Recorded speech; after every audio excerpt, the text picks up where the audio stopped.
Good morning, you guys. Welcome back. I hope you guys are having a great start to your day.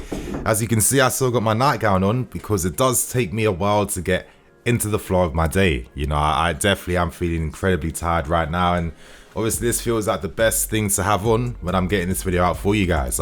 To be fair, I don't know, I don't wear this enough in my videos. This is definitely the cozy vibes I'm here for. But I can't get too relaxed because with this particular news daily video, I've got 5 stories I need to break down and discuss with you guys, and I have to get through them very quickly. For those 5 stories, we'll hear the latest surrounding Tammy Abraham, BROJA, Trevor, LUKAKU, and Kounde news as well. So I hope you guys do enjoy. Show some love, smash the like button, and please get involved in the comments too. And one quick thing as well, you guys, I have released the reacting to Lukaku's goals from last season. I know these styles of videos are quite popular with you guys, especially when we've, you know, announced a new signing or are close to announcing a new signing, and just informs you on what you can expect from Lukaku for this season. So I hope you guys definitely enjoy that one. Link above in the cards. Without wasting any more time, we start things off and we discuss the latest surrounding Tammy Abraham. Now today is supposed to be the day that Tammy and his reps will hold meetings and talks with both Atalanta and Arsenal as well. Been a very, very big day for him. And naturally with Atalanta, they feel like Zapata will be moving to Inter Milan. They're already preparing for life away from him. And from the 40 million euros they receive for Zapata, they will push that money directly into trying to entice Tammy Abraham to sign for them. On the other hand, the interest from Arsenal is also particularly strong. Now Arsenal may have a bit of an advantage considering that Tammy Abraham actually is a lifelong Arsenal fan. How often do players have the opportunity to play for clubs that they used to support as they were kids? Could Tammy possibly turn down Arsenal? I don't know, you guys. Anyway, talks will be big today because Zapata has already agreed personal terms with Inter Milan. So now it comes down to what Atalanta can, you know, provide to Tammy. And to be honest, in my opinion, if I was Tammy Abraham, I'd have to pick Atalanta over Arsenal all day. And it's not because obviously I'm a Chelsea fan and I don't like Arsenal. I'm thinking about my career if I was Tammy. You know, if you go to Atalanta, they're playing Champions League football with the system they play, a very structured one, an attacking one that has a clear identity. You'll be playing for a team where you're constantly having, you know, tons of chances every single game. When you're only like 23, 24 years old, you spend 2 seasons at Atalanta. You work on your entire game. You know, you stat pad, you get the goals, you do what you have to do. By the end of that spell, bigger clubs and better clubs are looking at you. And because it's Atalanta, there won't be some crazy premium that stops you from moving on and stepping up your career. With Arsenal, my fear is that, listen, they have a ton of money, they can afford the wages, they can spend 50 mil on signings. However, from a structural point of view, there is no footballing identity. You know, there is no proper like squad cohesion as well. I feel like Arsenal are way behind the rest of their competition in this Premier League, and I don't see them getting like Champions League football or competing for major honours for a very long time. If you go to Arsenal, you'll get a very nice wage, you get to stay in London, of course, you play for a high profile club that might not be doing high profile things. So then you have to ask yourself, in the next 5 years, where will I be better off, at Atalanta or with Arsenal? And for me, it's a very simple answer. Reports are suggesting though that Tammy may prefer to stay in London and in the Premier League, which makes a lot of sense, but there's still plenty of time for this deal to happen. Let's see what happens, you guys. And now we move on to the next story. And now we move on to the second story today. And we have more news surrounding Romelu Lukaku. Now, you guys, don't worry. I won't be talking about the move collapsing or anything crazy like that. In fact, with this news, it centers on one particular point, and that point is we are just waiting for Lukaku to complete his medical and wait for this announcement to come. Now, of course, the reality is that with Lukaku, he was in Belgium undertaking his medical. That should have happened yesterday. This means that, of course, he should be coming to London today to finalize the contract. And when that happens, let's hope that, you know, we do get the announcement potentially today at some point or potentially tomorrow as well. To be honest, I wouldn't be surprised if there was like a very late announcement today for the signing. I think that would be the best thing to do, considering that we need to get Lukaku signed up in time so he can be part of the squad to play in that Super Cup final against Villarreal. Now, of course, due to COVID, Lukaku will have to do his COVID test. However, he doesn't have to quarantine at all, so he'll be fine to join up with the squad and see his teammates too. So that's it, you guys. Literally, the medical now and the announcement video to come. I'm hoping it's going to be a banger. I need to see Didier Drogba in this announcement video. It has to be an absolute classic because Lukaku is our biggest ever signing in this club's history, and I have to see that announcement video reflect that. So right now, you guys, move on to the third story today, and I want to discuss the latest developments and news surrounding Jules Kounde. Now, with Lukaku being essentially wrapped up right now, it means that we have to turn our attention to our third target for the summer, and that will be on Jules Kounde. Now, naturally, because we had to invest all this time to get this deal for Lukaku done quickly, we've had to stall the deal for Kounde. So recently, there have been no real developments behind that, but now we've signed Lukaku, we can turn our attentions back to him. And one person at the club who is really pushing for this deal, based on reports coming out from Spain and, some from England too, is Thomas Tuchel. Thomas Tuchel wants Kounde to revamp his backline, and it's believed that Roman Abramovich may play a part actually to help get this deal over the line. They're looking at Roman to potentially just speeding things up, quicken this deal up. Of course, Roman absolutely trusts Thomas Tuchel, especially after Tuchel secured and lifted us the Champions League all the way back in May. So due to this, he's got Roman's favour, which is a beautiful thing to have.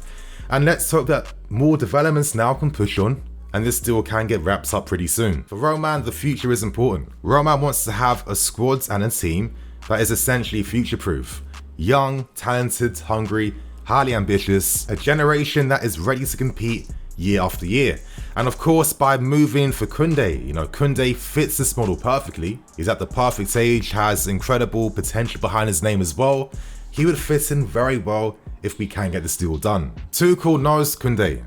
Tuchel saw Kounde whilst he was still playing at Bordeaux, and in particular there was one game where Bordeaux played against Paris Saint-Germain where Kounde was up against Neymar, up against Mbappe, and reports state that he really impressed Tuchel a lot in that game. So now, getting back to the news, you guys, at this point in time, we just need to wait for Marina to hopefully find a way for us to spend less than the release clause that Sevilla want to let Kounde leave. Of course, Sevilla feel like they have the power at this point in time right now. They know that we need a defender. They're not desperate to sell. They've already turned down a €55 million bid from Man City. Kounde still has many years left on his contract. If he was not to leave this window, they would still get a similar amount for him in following windows, and probably then there'll be greater competition considering that clubs should be a lot more healthier from a financial point of view. The only update with our bids is what we already know, you guys. We have offered Kurt Zouma plus 30 million. Zouma does interest Sevilla, however they don't feel that it should be plus 30 million. They feel like they should get a lot more money on top of Kurt Zouma. Now here's where things get interesting, because of course we know that ideally Zouma prefers to stay in London. The main reason for that is that he has family, and when you've got small kids, when they go into school here, life is settled and organised here as well. You can't just uproot your entire family like that near the end of a window and then expect things to be rosy. It's deeper than that in football sometimes, and of course naturally Zouma prefers to stay here. However, if clubs don't meet the valuation that we want for him, if Zouma can't find the right financial terms with these clubs in London, he's either going to stay or possibly be open to a move away. That's what reports are suggesting. They're saying that Zouma's agent hasn't closed off any doors just yet. He wants to keep every possibility open. Things are bound to come and happen as the window gets to the end. Even more clubs will come to show their interest. So, let's see what happens with that development. However, news that Roman should be getting involved and invested to get this deal done, I think that's what you want to see. I think now with the season coming, I was always hoping we get our business done before the season comes. I guess we're still on target for that, but again, it's literally fine lines right now. So, let's hope that now we get even greater developments surrounding Kounde. And now, you guys, we end things with the final two stories. And for the next story, I want to discuss the latest news surrounding Trevor CHALOBAH. Now, he has really impressed the fan base a lot during pre-season, and most importantly, he's impressed Thomas Tuchel a lot too. Now, finally, this is a story I can discuss. I was hearing things about this like a week and a bit ago. Not every time I'm allowed to just spill the beans and send it straight to you guys. But for now that news has come out that CHALOBAH will be leaving and going out on loan this summer, I can tell you guys what I've been hearing. Now, as I told you, he has really impressed Thomas Tuchel, and I've been told that of course they've had deep chats about, his long-term future in the squads. Tuchel was very real with CHALOBAH. He said, yes, I do like you. I think you're a great player. I mean, of course, you can play all across the back three. You can play in midfield too. That is amazing versatility to have as a coach. But the reality is that we have other players here, and naturally you just won't get as many minutes. So what Tuchel has said is it's best for you to go out on loan, get those minutes, and next season there is going to be some defensive revamps because he expects players to be leaving. I'd imagine you're looking at your Azpilicuetas and maybe a few other ones who still haven't signed new contracts just yet.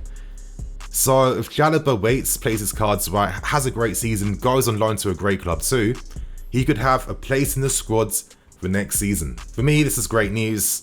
I would like to see one of the CHALOBAH brothers making it here. These guys have been at the club since they were little kids, you know what I mean? But regardless though, he's so versatile. Midfield, defense, this pre-season, he's shown just how comfortable he was playing at this level.